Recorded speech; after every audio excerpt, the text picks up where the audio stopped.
범람하는 거짓 정보와 가짜 뉴스, 공정한 경제를 말합니다. 깊이 있는 경제발전소 박연미의 경제탐사. 역시 예상대로 의견이 굉장히 엇갈리네요. 1315님은 청년들 표를 의식해서 그런지 청년들은 퍼주려고 하고 노인은 작은 혜택도 줄이려고 하고 이런 류의 의견도 있는 반면에 이거 해결을 좀 해야 합니다. 평균 수명이 굉장히 길어졌는데 노인의 기준을 좀 바꿔야 되지 않겠습니까? 이런 의견도 있는데요. 저는 4646님 의견에 완전히 공감합니다. 좋은 정책은 늘 고양이 목에 방울 달기 같습니다. 그 목에 방울을 다는 지도자가 진정한 지도자일 거라고 생각합니다. 지금 대선 캠페인이 한창이잖아요. 이번 주에 국민의힘 후보도 결정이 될 거고 이런 상황을 고려하면 우리가 지금 어떤 것들을 고민해야 되는지 정치권도 좀 유념해줬으면 그런 생각이 듭니다. 자, 손님 오셨는데요. 지금 이정우 전 미디어오늘 편집국장님 자리에 나와 계십니다. 안녕하세요. 예. 자, 국장님, 우리 오늘은 어떤 얘기 해볼까요? 경제활동 인구조사 부가조사가 발표가 지난주에 됐죠. 예. 경제활동 인구조사 부가조사라는 게 어떤 내용이에요? 통계청에서 8월 달에 이제 내놓는 조사인데 이게 고용의 질을 평가하는 굉장히 중요한 지표입니다. 비정규직이 얼마나 늘었는지 줄었는지 뭐 이런 것들을 보는 거죠. 자, 우리의 고용의 질 어떻습니까? 근간 10년간 추이를 보면은 비정규직이 약간씩 줄어왔었습니다. 네. 근데 코로나 이전이 어떤 2019년 대비 8월 달 대비해 가지고 올해 8월 달은 비정규직 숫자가 굉장히 많이 늘었습니다. 64만 명이나 늘었거든요. 1년 만에 64만 명이 늘었다고요? 네, 비정규직? 네. 전체 고용은 대리에 늘었는데 정규직은 줄어들고 비정규직이 늘어난 거죠. 정규직은 얼마나 줄었습니까? 정규직 한 10만 명 정도 줄었고요. 비정규직은 64만 명이 늘었습니다. 우리가 전체 임금 근로자가 대략 2,100만 명 정도 되는데 비정규직이 800만 명을 넘었다 이런 얘기도 있더라고요. 806만 명 정도 됐죠. 그러면은 전체 대략 40%가 비정규직이다 이런 얘기인데 네, 그렇습니다. 고용의 질이 어쨌든 나빠진 거예요. 언론들은 이걸 어떻게 보도하고 있습니까?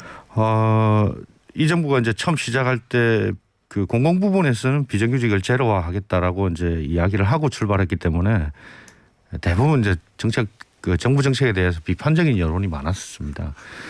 신문사나 언론사를 가리지 않고 다 그랬는데요.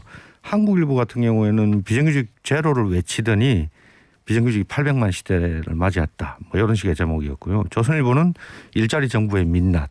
뭐 이렇게. 서울신문은 이제 정규직과 비정규직의 임금 격차가 156만 원 정도로 최대로 많이 벌어졌다. 한겨레 신문은 이제 전체적으로 고용은 회복세에 있지만 비정규직이 많다.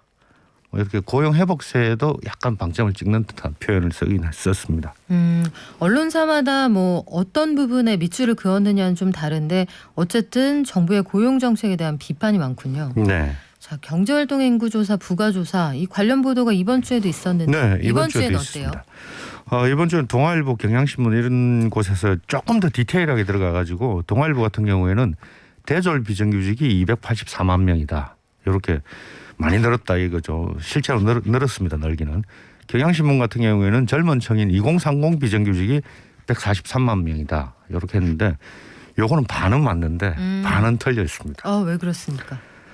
제가 한 20년간 이 조사를 계속 보고 있는데 네. 대졸 비정규직은 고졸 비정규직 숫자가 더 많습니다. 두 개 비교하면. 늘 훨씬 많습니다.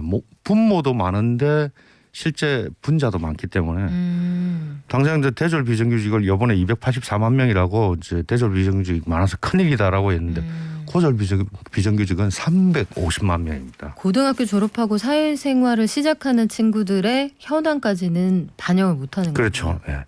이건 아마 기자들이 다 대졸이기 때문에 그런 정서적인 그런 것도 있을 거라고 보이는데 2030 비정규직이 243만 명이라 그랬는데 60세 이상 비정규직도 240만 명이다.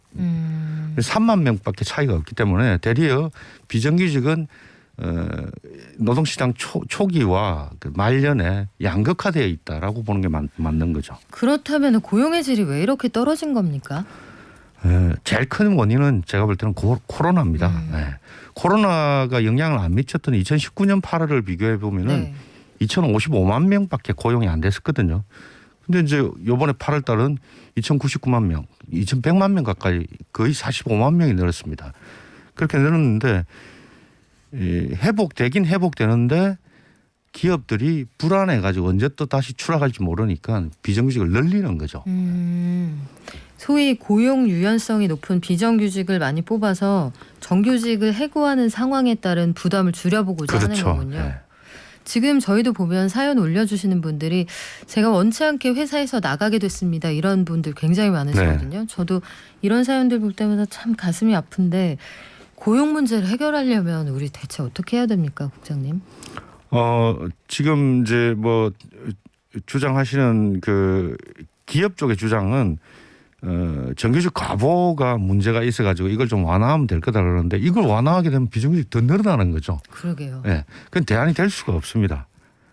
그리고 이제 지금 일시적으로 코로나 때문에 공공 일자리를 많이 늘렸던 건 사실인데 그 일자리가 끝이 아니라는 걸 좀 확인해야 되고 정부가 그리고 이걸 공공에서 늘렸던 비정규직을 줄이는 정책을 민간으로 유도하지 않으면은 나중에는 힘들어질 거라고 보여집니다. 생각해보니까 우리가 IMF 때도 그랬고 2008년에도 그랬고 경제 상황이 어려울 때마다 그 예전에는 공공근로라고 했고 그렇죠. 중간에는 희망근로라고 했고 희망근로도 이름이 많이 바뀌었습니다. 이명박 정부 때 한시적 희망근로 프로젝트 하다가 생각보다 위기가 오래 지속이 되니까 한시자를 어느 순간 떼버리더라고요. 희망근로 프로젝트라고 했는데 최근에도 비슷한 유형의 일자리들이 많이 있는데 이거는 기본적으로 좀 한시적인 것들이잖아요. 그렇죠. 이제 10개월밖에 못 하는 거고 뭐 이런 거기 때문에 이걸로 갖고 해결할 수는 없다라는 걸 아마 기재부도 이번 데이터를 보고 굉장히 놀랐을 겁니다.